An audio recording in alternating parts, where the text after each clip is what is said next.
ये स्कूल अथवा पाठशाला है। और किसकी पाठशाला है? आत्माओं की पाठशाला है। ये तो जरूर है, आत्मा शरीर बगैर कुछ सुन नहीं सकती है। जब कहा जाता है आत्माओं की पाठशाला तो समझना चाहिए कि आत्मा शरीर बगैर तो समझ नहीं सकती। तो फिर कहना पड़ता है जीवात्मा। अभी जीवात्माओं की पाठशाला तो सभी है, इसलिए कहा जाता है ये आत्माओं की पाठशाला। और यहाँ परमपिता परमात्मा आकर के पढ़ाते हैं।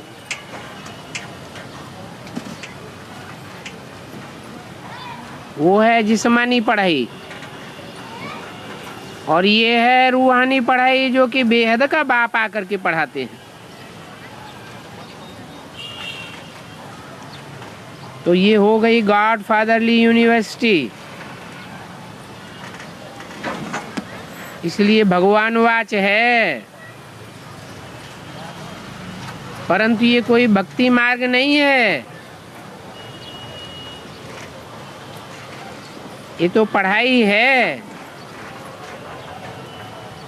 स्कूल में पढ़ते हैं वो कोई भक्ति है क्या? भक्ति मंदिर टिकाने आदि में होती है, और पाठशाला में होती है पढ़ाई। तो ये पाठशाला है, और पढ़ाते कौन है? भगवान वाच। और कोई पाठशाला में भगवान वाच नहीं कहा जाता। सिर्फ ये एक ही जगह है जहाँ भगवान वाच है। ऊंच ते ऊंच भगवान को ही ज्ञान का सागर कहा जाता है, वो ज्ञान दे सकते हैं। बाकी तो जो भी सभी भक्ति मार्ग में है वो है भक्ति। और भक्ति के लिए बाप ने समझाया है कि भक्ति दुर्गति है। फिर मुझे आकर के सदगति पर पढ़ा करके देनी पड़ती है। गाया जाता है सर्व का सदगति दाता एक परमात्मा, और वो आकर के क्या पढ़ाते हैं? आकर के राजयोग पढ़ाते हैं। आत्मा सुनती है शरीर द्वारा, और कोई कॉलेज में भगवान वाच नहीं है। भारती है जहाँ शिव जयंती मनाई जाती है। भगवान तो निराकार है, फिर शिव जयंती कैसे मनाते हैं? जयंती तब होती है जब पहले शरीर में प्रवेश करते हैं। कोई का भी जन्मदिन होता है बाद में। पहले तो आत्मा गर्भ में प्रवेश करती है ना। तो बाप कहते हैं मैं गर्भ में कभी प्रवेश नहीं करता हूँ।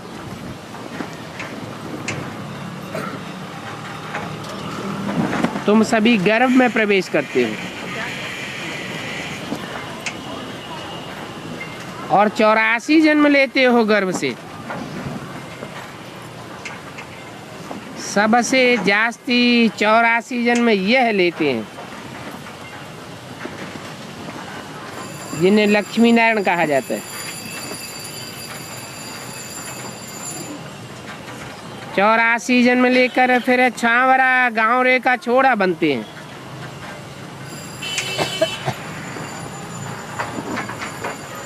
लक्ष्मी नारायण कहो व राधे कृष्ण कहो। राधे कृष्ण है बचपन में, और जब जन्म लेते हैं तो स्वर्ग में लेते हैं।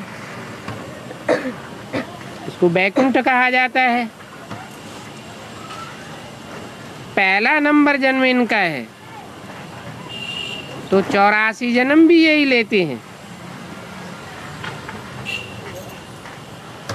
श्याम सुंदर, सुंदर सो फिर श्याम। ये कृष्ण सभी को प्यारा लगता है। कृष्ण का जन्म तो होता ही है नई दुनिया में,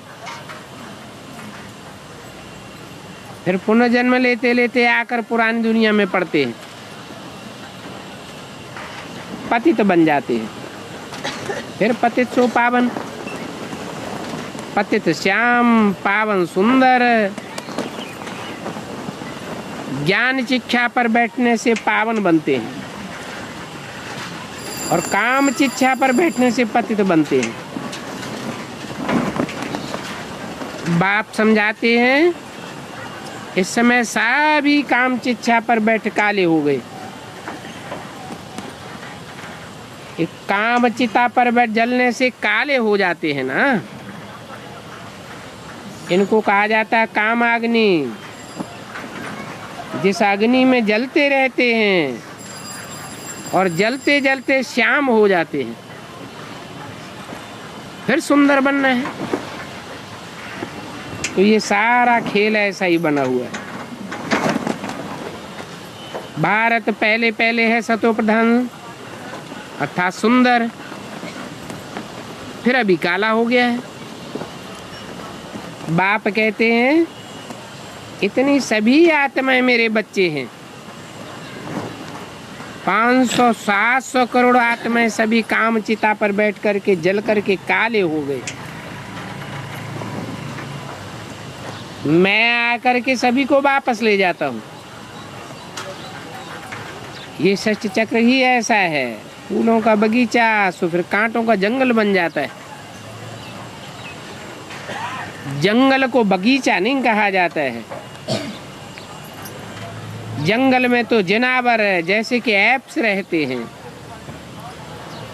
बाप समझाते हैं तुम बच्चे कितने सुंदर विश्व के मालिक थे, अभी फिर वैसे बन रहे हो। ये लक्ष्मी नारायण विश्व के मालिक थे ना। ये 84 जन्म भोग अभी फिर ऐसे बन रहे, अर्थात इन्हों की आत्मा ऐसी बन रही है। आत्मा अभी पढ़ रही है। ये कोई भक्ति नहीं है, पढ़ाई है। भक्ति से तो पूरी दुर्गति हो जाती है। और तुमने सबसे जास्ती भक्ति की है, तो तुम्हारी सबसे जास्ती दुर्गति हुई है। शुरू में भक्ति तुम ही करते हो, सतो प्रधान भक्ति करते हो, बाद में तमो प्रधान भक्ति भी तुम ही करते हो। देवताएं वाम मार्ग में जाते हैं। वाम मार्ग कहा जाता है विकारी मार्ग को। इतने जन्म पवित्र मार्ग में थे, इतने जन्म अपवित्र,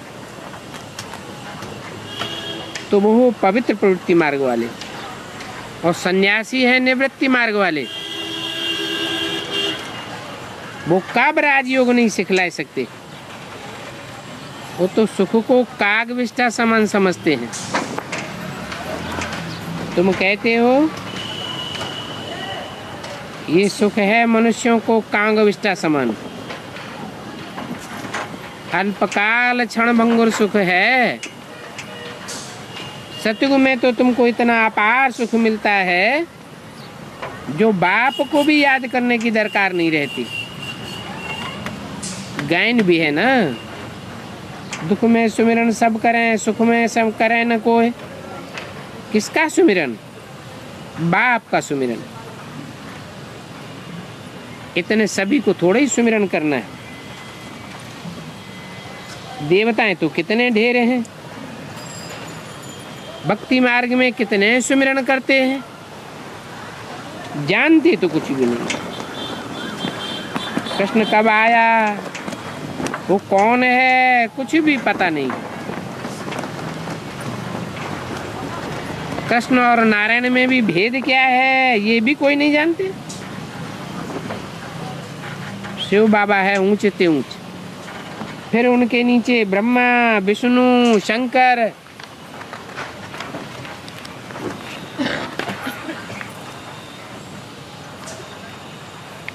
तो उन ब्रह्मा, विष्णु, शंकर को कहते हैं कि बाप को याद करो। उनको देवता कहा जाता है।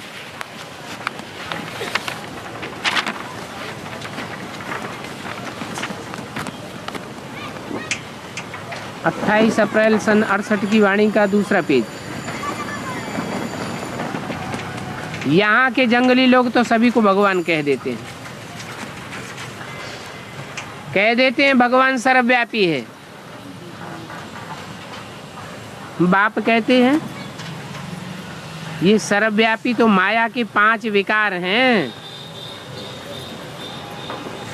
एक एक के अंदर माया के 5 विकार हैं। मैं तो एक व्यापी हूं, परंतु उस एक में भी माया के 5 विकार व्यापक हैं।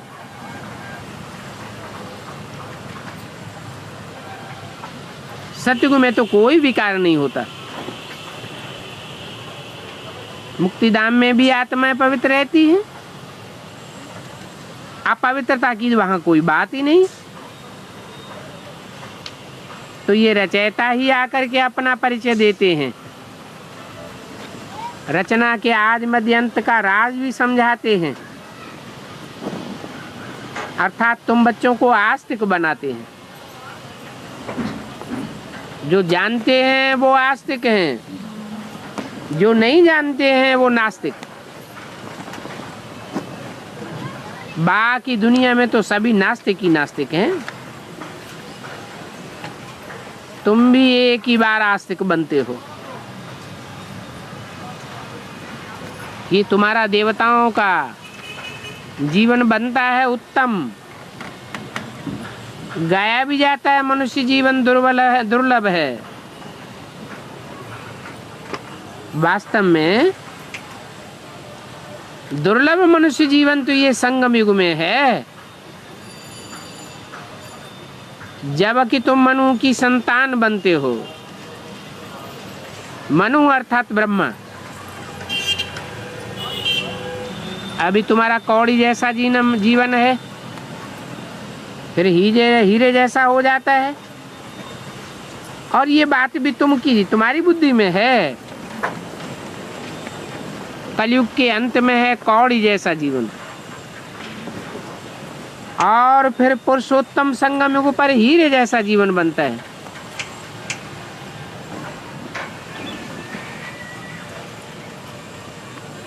इन लक्ष्मी नारायण को हीरे जैसा जीवन वाला नहीं कहेंगे, क्योंकि ये तो देवताएं हैं।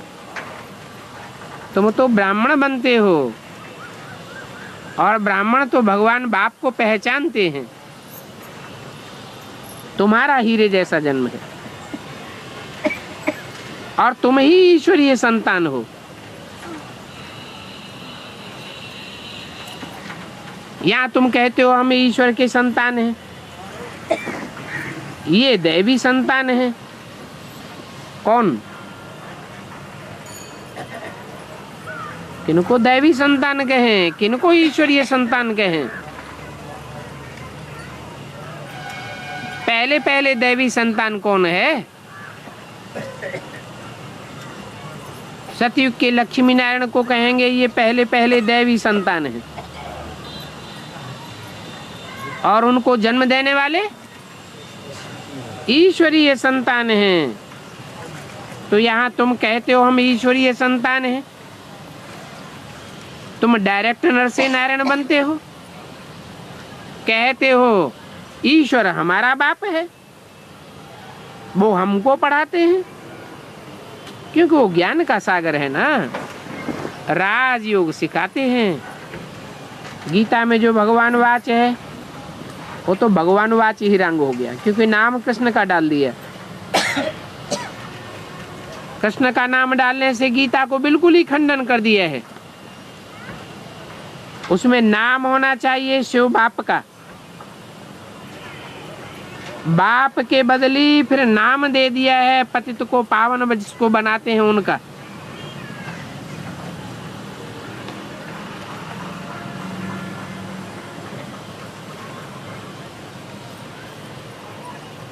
तो बात ही बदल जाती है।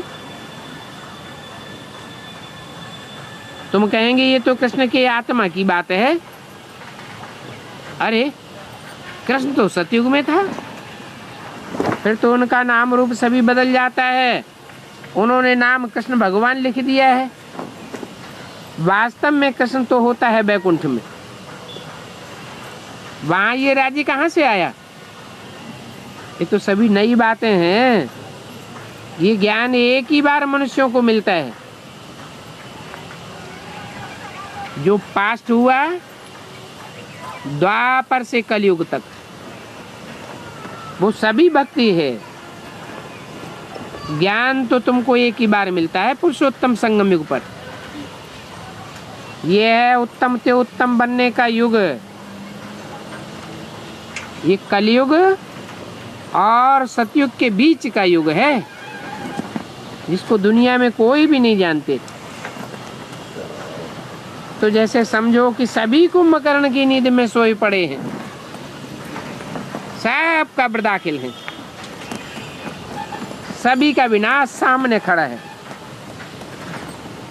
इसलिए अभी तुम बच्चों को कोई से भी संबंध रखना नहीं है।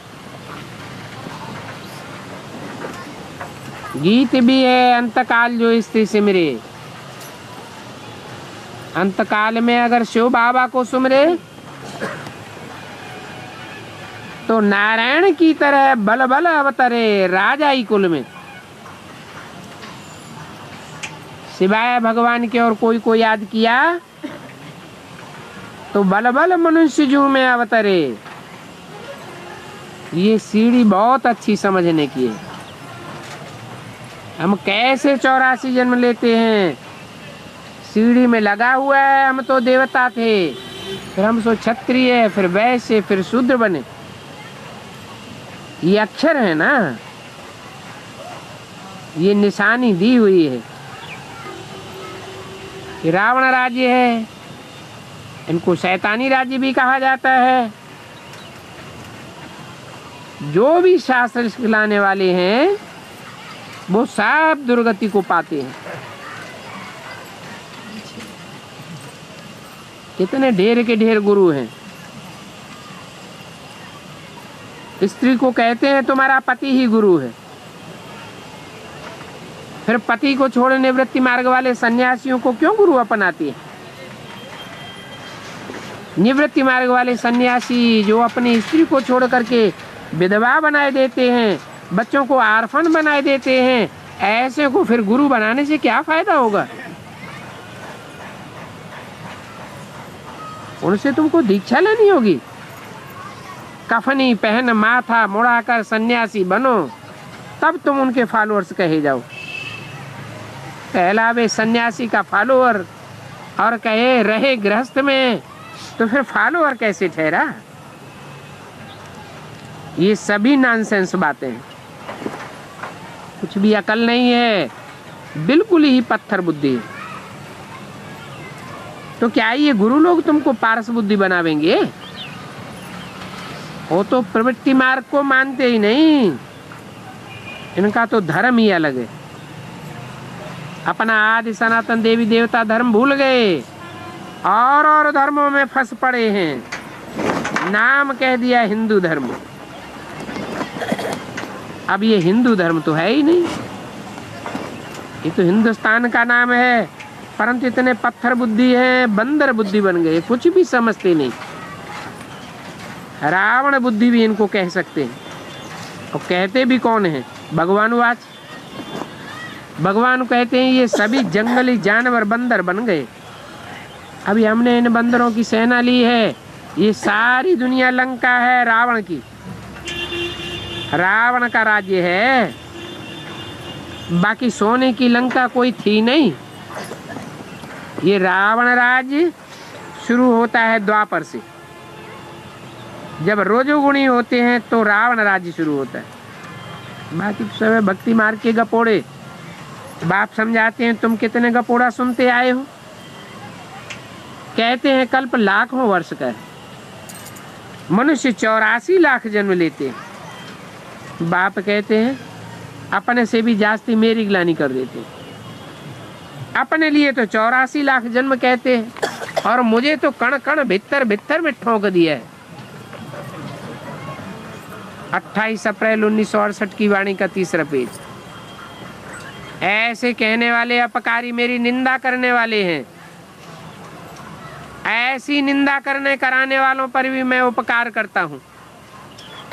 बाप कहते हैं इसमें तुम्हारा दोष नहीं, ये तो ड्रामा का खेल बना हुआ है। इस खेल को समझना है।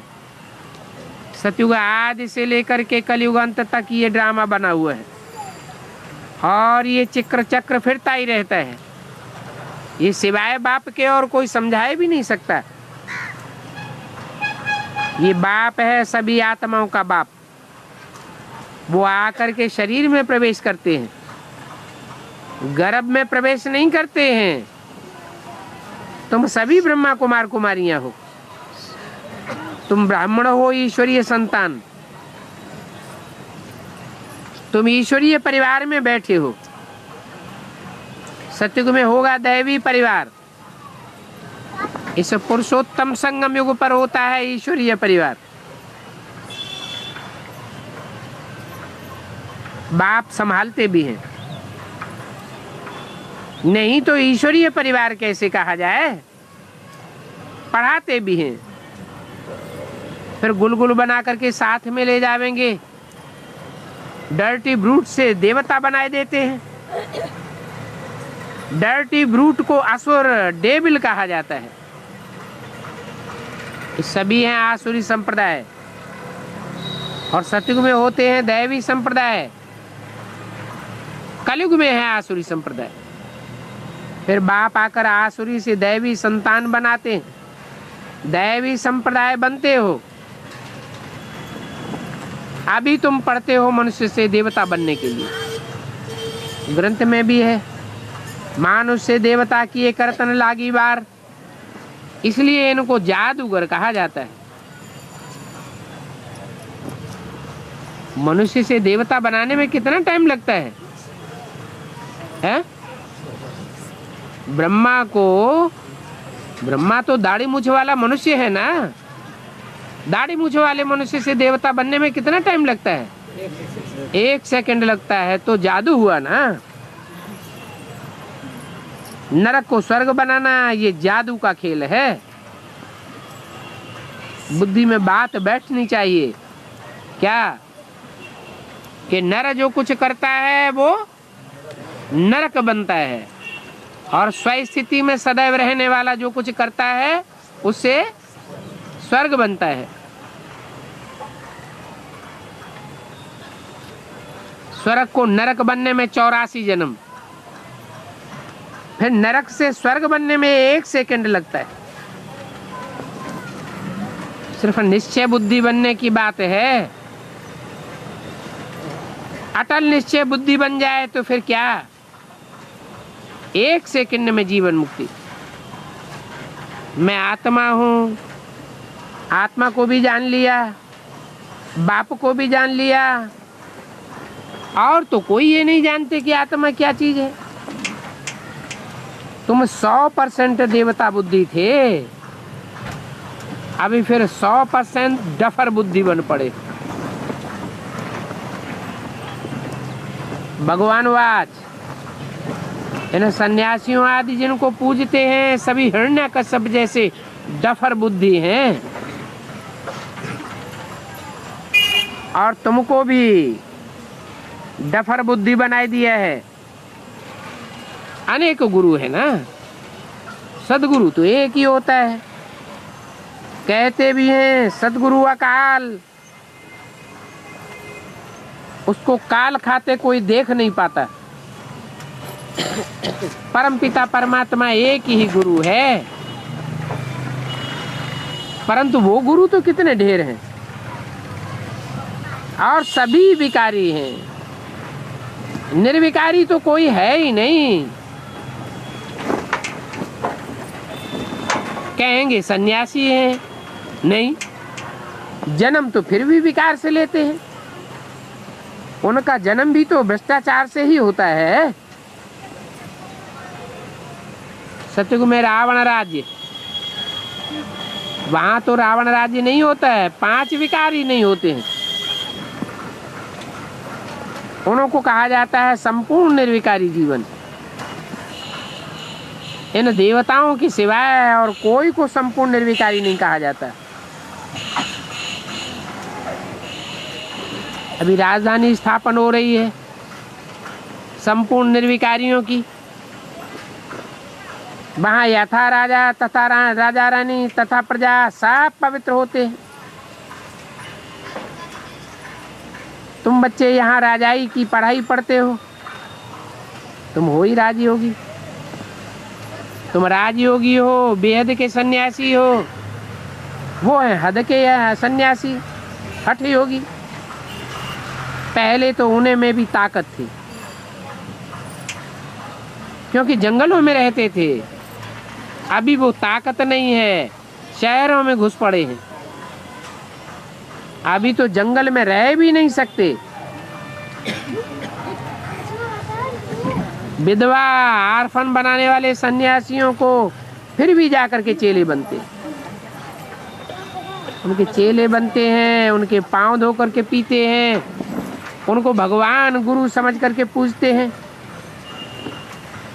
कहाँ सदगुरु एक जो सर्व की सदगति करने वाला है, और कहाँ ये अनेक गुरु। ये तो तुम्हारी दुर्गति करते हैं। मैं तो सभी को सदगति करके सबको सुखी सुखी बनाता हूँ। मुझे ही कहते हैं सदगुरु अकाल मूर्त। मैं घड़ी घड़ी शरीर छोड़ता और लेता नहीं हूँ। मुझे कोई काल नहीं खाता है। तुम्हारी भी आत्मा अविनाशी है, परंतु पति से पावन बनती है। सन्यासी लोग तो कह देते हैं आत्मा निर्लेप है। ऐसी ऐसी बातें गुरु लोगों ने बताई दी है, बताए बताए कर दुर्गति की तरफ ले जाते हैं। अनेक प्रकार के गुरु हैं। खुद कहते हैं हमने 12 गुरु किए हैं, और वो सभी निवृत्ति मार्ग वाले।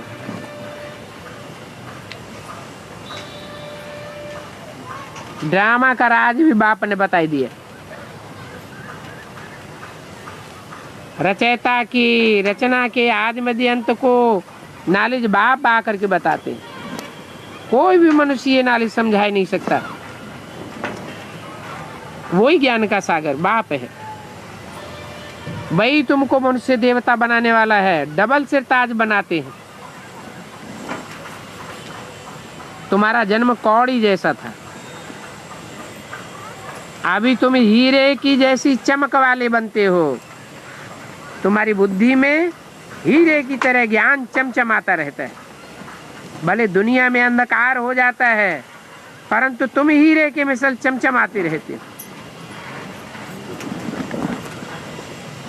बाप ने मंत्र का भी अर्थ समझाया है।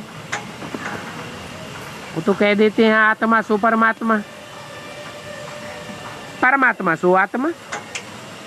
कह देते हैं सो हम, अर्थ लगाते हैं सो भगवान सो हम भगवान। बाप कहते हैं ये कितना जंगलीपना है। हम आत्मा सो परमात्मा फिर कैसे बन सकता है?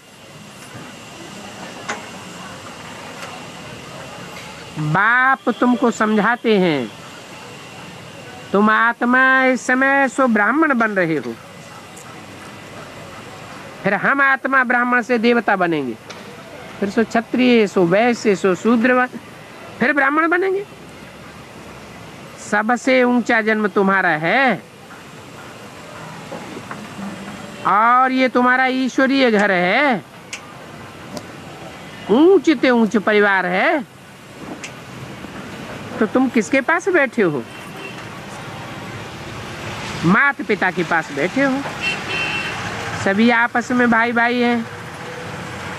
बाप आत्माओं को शिक्षा देते हैं कि तुम सभी हमारे बच्चे हो और वर्षे के हकदार हो। अज्ञान काल में कन्या को वर्षा नहीं मिलता है, यहाँ तो तुम सभी आत्मा मेरे बच्चे हो, सबको मेरे से वर्षा मिलता है।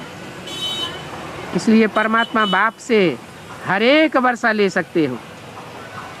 बूढ़े छोटे बड़े सभी को हक है बाप से वर्षा लेने का।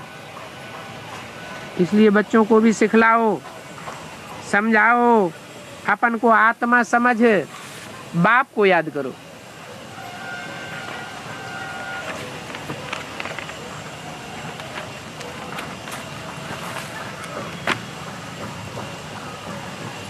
ऐसा करेंगे तो पाप कट जाएंगे।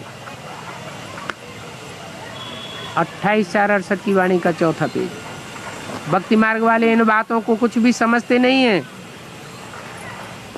वो तो जैसे इडियट कांटे बन करके बैठे हैं। ये भी बच्चों को समझाया है, द्वापर से ही रावण राज्य शुरू होता है, तब वाम मार्ग में जाते हैं। वो ही निर्विकारी देवता थे, फिर विकारी बन जाते। देवता ही फिर विकार में जाते हैं। उन विकार में जाने वाले देवताओं की निशानियां जगन्नाथ मंदिर में बनी हुई हैं। वो वाम मार्ग के चित्र हैं। उनको देख करके पतित मनुष्य कहते हैं देवताएं तो विकार में जाते हैं। निशानियां हैं, पर इसका अर्थ तो समझते ही नहीं है। वही देवताएं वाम मार्ग में जाने से विकारी बन जाते हैं। ऐसे बहुत जगह छी चित्र रखे हुए। कल तुम भक्ति करते थे, आज नहीं करते हो। अभी तो तुमको बाप से वर्षा लेना। रावण से आधा कल्प तुमको शाप मिला है। पुनर्जन्म लेते लेते तुम्हारा ये हाल हुआ है। भारत सारा ही श्रापित हो गया है।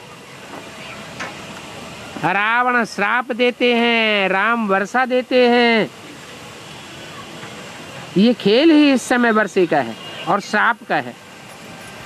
रावण राज्य में तुम सीढ़ी गिरते हो, राम आकर फिर तुमको वर देते हैं देवता बनने के लिए।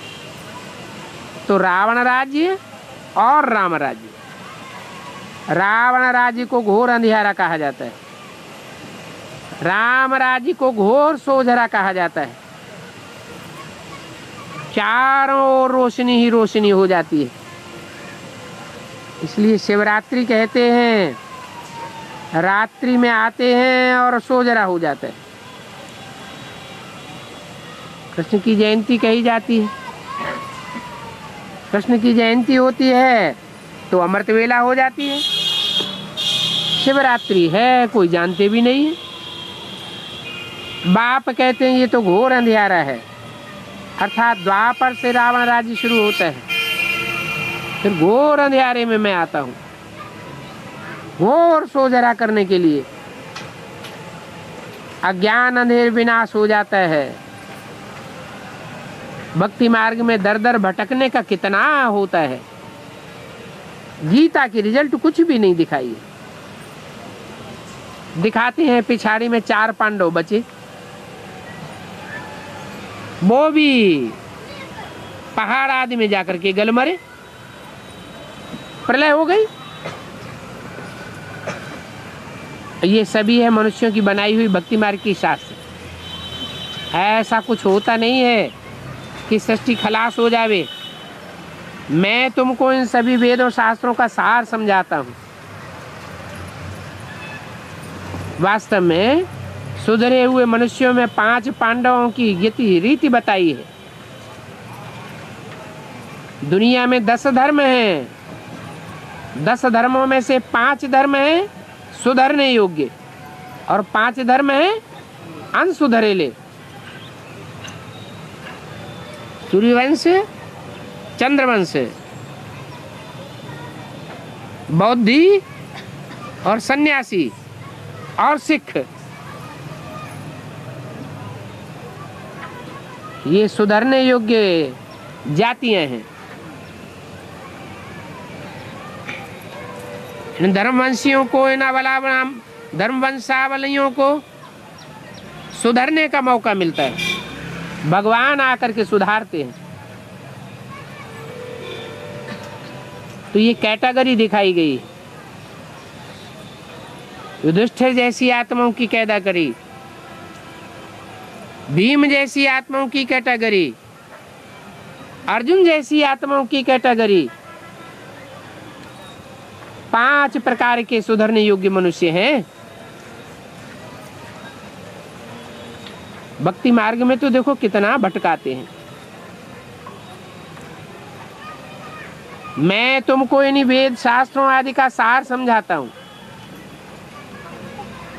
नहीं तो ये दुर्गति में ले जाने वाले शास्त्र हैं और सभी झूठे हैं। झूठी माया, झूठी काया, 5 विकार ही झूठा बनाते हैं।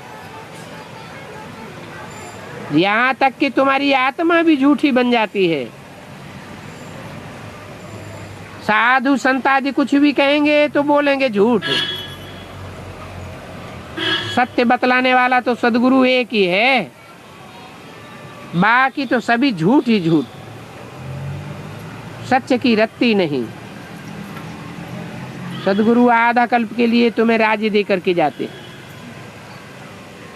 झूठे गुरु सभी गंवाए देते हैं। फिर ऐसा गुरु करने से फायदा ही क्या, जो सब कुछ गंवाए देवे। तो एक को याद करना चाहिए ना। भक्ति मार्ग में गाते भी हैं, आप आवेंगे तो हम सभी को त्याग करके एक आपके बनेंगे। तो अभी बाप मिला है तो और किसको भी याद नहीं करो, अपन को आत्मा समझो, जो बाप को याद करो तो तुम्हारे सारे पाप कट जाएंगे। मूल बात है ही याद की। अंत काल में शरीर या कोई भी संबंधी धन दौलत आदि याद आती है तो फिर पुनर्जन्म लेना पड़ेगा। काशी करवट भी बनारस में जाकर के खाते हैं,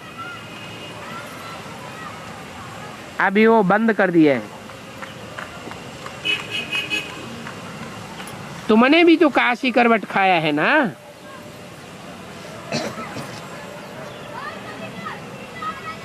शिव बाबा के बने हो तो भक्ति मार्ग में भी समझते हैं हम शिव बाबा के बन जावे, इसलिए काशी करवट दिखाई है। भक्ति मार्ग ऐसे जब काशी करवट खा करके शरीर छोड़ते हैं तो उनके सभी पाप कट जाते हैं। सारी भोगना आदि भोग लेते हैं पूर्व जन्मों की, पापों का खाता सारा चुकतू हो जाता है सजा खा करके। फिर भी भगवान तो उनको मिला नहीं, इसलिए वापस कोई नहीं जा सकता। तो ये ड्रामा बना हुआ है। वापस जाने ले जाने वाला तो एक ही बाप है, वापस कोई जा ही नहीं सकता। भले कोई क्या भी करे, न मोक्ष को पा सकते हैं न वापस जा सकते हैं, कायदा ही नहीं है। जब ड्रामा का चक्कर पूरा होता है तब आता हूं, नहीं तो कितनी ही बार काशी करवट खाते रहे, मैं तो नहीं आता। जब ऊपर से सभी आवेंगे तो मैं भी आऊंगा, जब ऊपर से सभी आ जावेंगे तो विनाश हो जाएगा, फिर मैं भी जाऊंगा, तुम भी जावेंगे। बाकी पहाड़ पर पांडव गल मरे ऐसी कोई बात नहीं है। ये तो पहाड़ ऊंची स्टेज की निशानी दिखाई जाती है। गल मरे अर्थात देवहन को गलाने की बात है। बाकी मर गए, खलास हो गए, ये कोई बात नहीं, वो तो आप घात हो जाता है। तो बाप कितना अच्छी रीति समझाते हैं। सन्यासी साधुओं आदि के संग में बिल्कुल ही तमोप्रधान बन पड़े, बुद्धि चलती ही नहीं है। गुरुओं को याद करते रहते हैं, गुरुओं को लॉकेट पहनते रहते हैं। अब जिनका लॉकेट पहनेंगे, जिनको याद करेंगे तो बुद्धि भी कैसी बन जाएगी, वैसी ही बुद्धि बन जाएगी। वो तथाकथित ब्राह्मण क्या करते हैं? मुरली में तो बोला हुआ है ब्रह्मा का फोटो नहीं रखना है, फिर भी ब्रह्मा का फोटो रख। अरे ब्रह्मा का छोड़ो, ब्रह्मा को फॉलो करने वाले ब्रह्मा कुमार कुमारियों का भी फोटो रख लेते। अब उनकी बुद्धि तो चलती ही नहीं, जड़ बुद्धि हो पड़े हैं। ऐसों को याद करेंगे तो तुम्हारी बुद्धि का हाल क्या होगा? पतित मनुष्य पतित गुरुओं को याद करते हैं तो क्या होगा? पतितों को दान करेंगे तो क्या होगा? पावन बनेंगे कि पतित बनेंगे?